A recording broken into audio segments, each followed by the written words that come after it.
নমস্কার। আপনারা যাদের সাংসারিক ক্ষেত্রে প্রবল অশান্তি চলছে এবং কোনোভাবেই আপনার মনের মানুষকে আপনি কিছুতেই আপনার গ্রিপে রাখতে পারছেন না, সে আপনার থেকে দূরত্ব তৈরি করছে, তখন এর জন্য রুদ্র মোহিনী বশীকরণ, যেটা মোহিনী বশীকরণের একটা অংশ।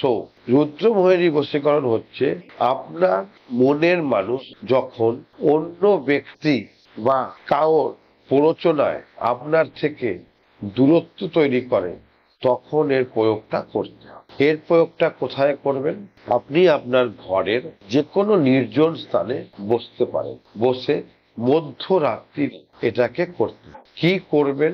তার ছবি নেবেন, একটু ব্রহ্মকুণ্ডের জল নেবেন, ব্রহ্মকুণ্ডের জল দিয়ে যেখানে আপনি বসবেন সেখানটা পবিত্র করে নেবেন, করে নিয়ে তার একটা ফটো নেবেন, নিয়ে আপনাকে বসতে হবে। একটা লাল কাপড় নেবেন, তার উপরে 7খানা বেলপাতা নেবেন, তার উপরে ছবিটাকে একটুখানি অগুরু, একটুখানি সিঁদুর ছড়িয়ে দেবেন এবং একটা পাতি লেবু নেবেন, তার মধ্যে ভালো করে সিঁদুর মাখিয়ে দেবেন এবং একটা লবঙ্গে যে পেছন দিকটা হয় সেটা দিয়ে লেবুর মধ্যে ফুটিয়ে দেবেন, দিয়ে ছবির উপরে রাখবেন, রেখে উত্তর দিকে মুখ করে বসবেন।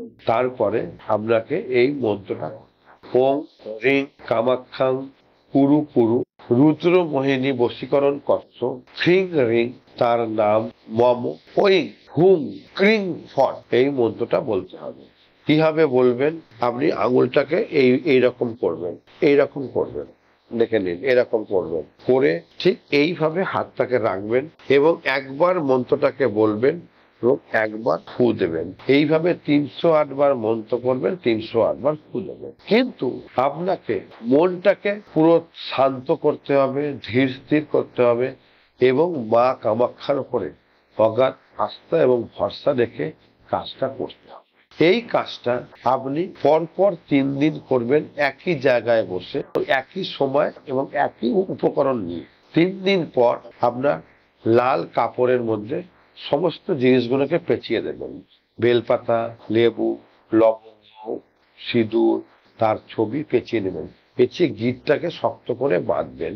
বেঁধে যেখানে নদী আছে, সেই নদী যেখানে জোয়ার ভাটা খেলে, সেই নদীতে 3 দিন পর কাজ হয়ে গেলে ওটাকে ভোরবেলা ভাসিয়ে দেবে, আপনার কাজ শেষ। দেখবেন, গ্যারান্টি দিয়ে, আপনার মনের মানুষ আপনার কাছে ফিরে এসছে।